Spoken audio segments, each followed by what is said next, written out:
Boa noite, minhas irmãs, a paz do Senhor. Estamos aqui na nossa última live, finalizando o nosso livro Ídolos do Coração, de Elyse Fitzpatrick. E o título do capítulo de hoje é Como Ter Prazer em Deus. E esse capítulo, ele faz um fechamento do livro com chave de ouro. Vamos falar sobre louvor, adoração, sobre nossas emoções diante de Deus, como a gente se porta diante de Deus em louvor e gratidão ao Senhor.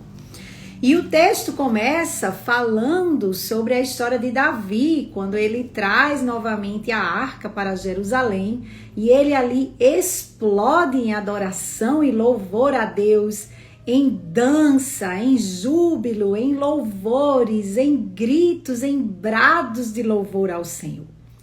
E esse texto ele é retratado para mostrar a alegria de Davi diante da presença de Deus. E essa é a primeira pergunta que eu quero fazer para você essa noite. Como está o seu coração diante de Deus? Existe alegria e júbilo ao Senhor no seu coração, na presença de Deus? Quando você está na presença de Deus, o seu coração arde de alegria e louvor por Ele? Se não, há algo errado com as suas emoções. Vamos conversar sobre isso nessa noite, tá certo? Então, toda aquela alegria de Davi, ela se dava na presença de Deus. Então, a primeira coisa que a gente deve entender é que toda aquela expressão de emoção, de alegria que estava acontecendo ali naquele texto era porque Davi estava na presença de Deus. A Bíblia fala que na presença de Deus há alegria perpétua, há júbilo de alegria, o nosso coração transborda. Então, se você não sente isso, se você não tem esse fervor no coração, então o que é que está acontecendo? Será que você de fato está na presença de Deus? Você tem se colocado na presença de Deus? Será que o lugar que você tem reservado para adorar a Deus, ele tem sido de fato um lugar em que você entrega o seu coração? Ou você está vivendo uma vida mecânica, né? Você está vivendo uma vida religiosa, em que você não derrama o seu coração, você não sente a presença de Deus, você não se vê diante da face de Deus. Porque diante da face de Deus há júbilo de alegria, certo? E o que tudo isso tem a nos ensinar? A primeira coisa é que diante da presença de Deus, as nossas emoções, elas são expressas com o nosso corpo. Então, aquilo que está dentro de nós não se contém e o nosso corpo responde, seja em cânticos, seja em levantar as mãos, seja em bater palmas, seja em gritos de júbilo e de alegria, seja o que for, o nosso corpo vai transbordar aquilo que está dentro. Nós não vamos conseguir conter esta alegria. E a segunda é de que na presença do Senhor há liberdade. Então, você pode se expressar diante de Deus com liberdade. Então, não é vergonhoso gritar um aleluia, né? Bater palmas, levantar as mãos, quando a alegria do Senhor toma o nosso coração. Nós, na verdade, explodimos por dentro e isso não tem como ficar aqui dentro. Aquilo sai, né? E a gente extravasa com o nosso corpo. Então, quanto tempo faz desde que o seu coração transbordou a última vez de alegria e gratidão ao Senhor? Quanto tempo faz que você sente uma gratidão tão imensa pelo Senhor, pela salvação, por tudo que o Senhor tem feito na sua vida e que você transbordou dessa forma? Pode ter sido ontem, pode ter sido hoje, ou pode fazer um tempo em que você não vive essa experiência. Por que nós não costumamos vivenciar experiências de ardente louvor como Davi? Você já se fez essa pergunta? Por que a gente não é acostumado a viver isso? A W. Tozer vai trazer essa resposta para a gente aqui numa citação que o livro traz. E eu vou ler aqui para você. Ele diz o seguinte: o cristianismo ortodoxo caiu em seu estado presente por falta de desejo espiritual. Dentre as muitas pessoas que professam a fé cristã, dificilmente uma em 1000 delas revela qualquer sede ardente por Deus. Então, vou dar uma pausa aqui na leitura. A primeira coisa que a gente tem que prestar atenção na fala do A.W. Tozer é exatamente essa. Ele diz aqui que as pessoas, elas pararam de desejar Deus, né? Então, isso é um dos motivos que a gente parou de experimentar essa explosão de alegria na presença do Senhor. Foi porque paramos de desejar Deus. E isso foi um dos capítulos do livro que a gente estudou sobre desejos do coração, né? Como é que funciona tudo isso aí no nosso coração, as nossas emoções. Então, o desejo por Deus. Depois ele continua dizendo: nós tememos os extremos e nos esquivamos de um fervor demasiado na religião, como se fosse possível ter amor demais, ou fé em demasia, ou santidade demais. Então a gente tem medo dos extremos, a gente tem medo de passar para um emocionalismo superficial. Então, por medo, a gente deixa de se expressar. Se você não se recusar a ceder diante da frieza do seu meio ambiente espiritual, você alcançará por fim e sem perceber o cemitério da ortodoxia e estará fadado a passar os dias em um estado espiritual que pode ser melhor descrito como o nível mais baixo e quintessência de toda a mediocridade. Veja que palavra que o A.W. Tozer vai trazer para a gente de confrontação. Ele vai dizer: é isso que você quer viver? Uma vida cristã medíocre? Você quer viver ali sem desejo por Deus, apenas numa religião? É isso que você quer? Você vai viver numa mediocridade, né? Então veja, apesar de a gente não buscar experiências, nós não estamos buscando experiências, né? Apesar disso, né? A gente não buscar experiências por elas mesmas, a gente não deve também, em contrapartida, evitá-las, certo? Só porque outras pessoas fazem mau uso delas.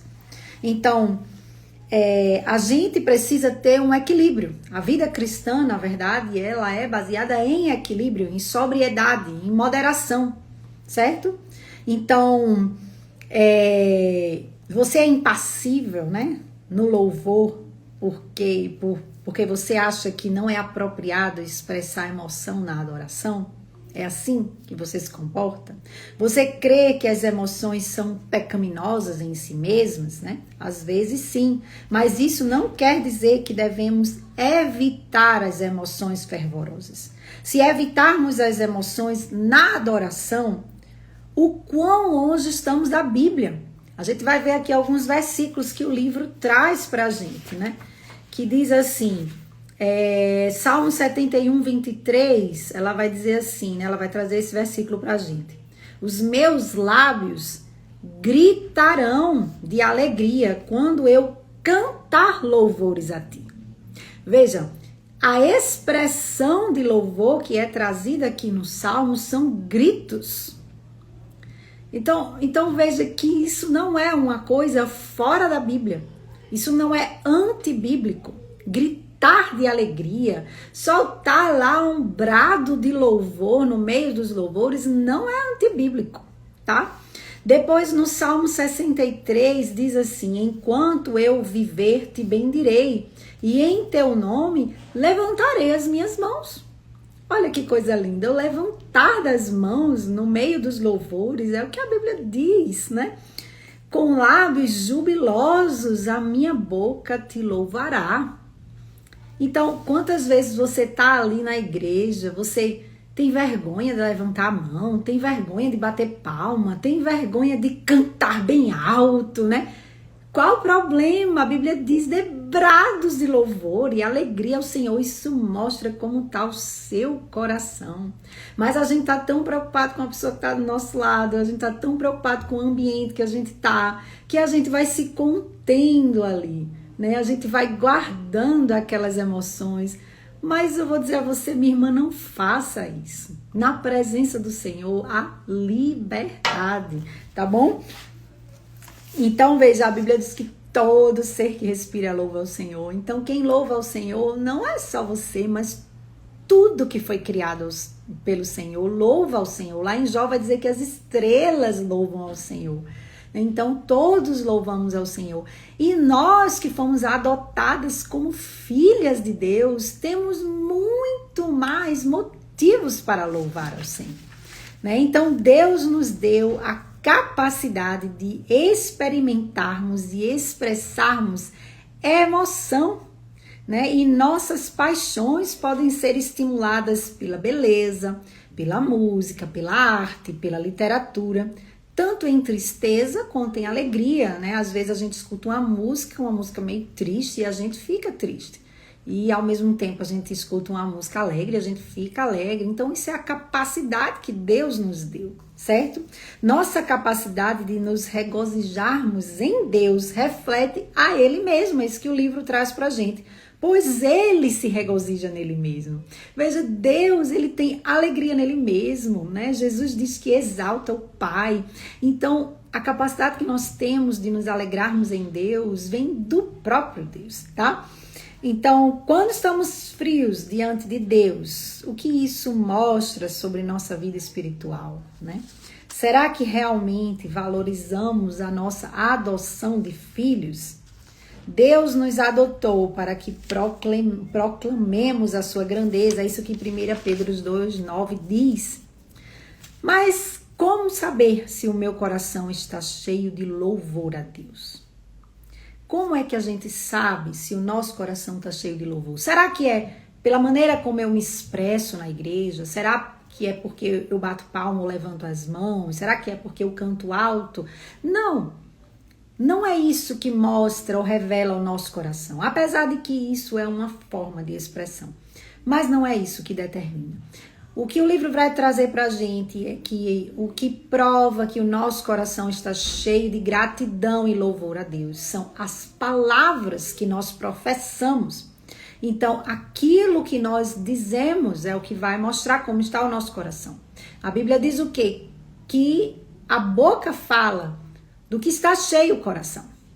Então, é exatamente isso. Uma maneira de sabermos é pelas coisas que falamos. Um coração cheio de gratidão e louvor não é expresso em palavras de murmuração e ingratidão. Quando você se vê murmurando, reclamando, achando ruim, né? Então, com palavras de ingratidão, você logo sabe que o seu coração não está cheio de louvor a Deus. Então, isso é uma maneira de nós vigiarmos o nosso coração. Então, se o seu coração estiver cheio de louvor a Deus, a sua boca também estará. E aí sim, é muito mais fácil você se expressar em louvor a Deus enquanto você está ali no meio dos cânticos, quando seu coração está cheio de louvor ao Senhor. Mas quando seu coração está amargurado, não adianta, né? Você pode até bater palmas, você pode até ali levantar as mãos, mas aquilo que está fora ali tá só uma maquiagem. Você por dentro, você não tá grato ao Senhor e nem louvando ao Senhor. O louvor ao Senhor, ele acontece no coração. Em primeiro lugar, no coração. Depois ele extravasa para fora. Então, sem coração, sem louvor interno, sem aquilo dentro, não adianta, não vai ter nada que extravase, né? E por fim, qual o retrato do nosso coração? Como é que a gente faz a leitura do que está dentro do nosso coração? Se minhas emoções são o espelho do meu coração, e se você nunca se pegou emocionalmente tocado por Deus, né? Você precisa se perguntar se seu coração de fato deseja Deus, certo? Talvez seus pensamentos e desejos não estejam ocupados com Deus, mas com algum ídolo. E é assim que eu queria que a gente finalizasse a leitura desse livro. Eu quero que a gente pense, será que o meu coração de fato deseja Deus? Olhe para você mesma e faça uma análise do seu coração. O meu coração deseja Deus, ou o meu coração está tomado por um ídolo. Tem algum outro Deus dentro dele, que é o que faz com que eu não me expresse em louvor e adoração verdadeiros ao nosso Deus e Pai. Minhas irmãs, nesse livro a gente aprendeu muita coisa. Cada capítulo trouxe pra gente um pedacinho do nosso coração. Mostrou pra gente o que são emoções, o que são desejos, o que é uma tentação, como fugir dela.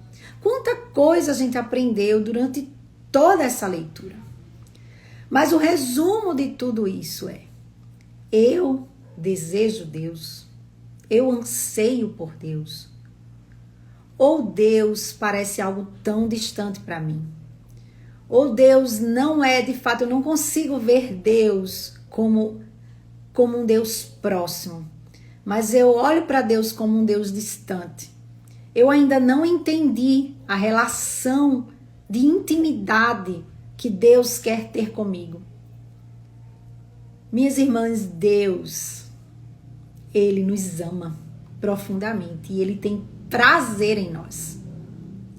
Deus tem prazer em você, mesmo sem você fazer nada. Deus tem prazer em você simplesmente por causa da obra de Cristo. Deus ama você mesmo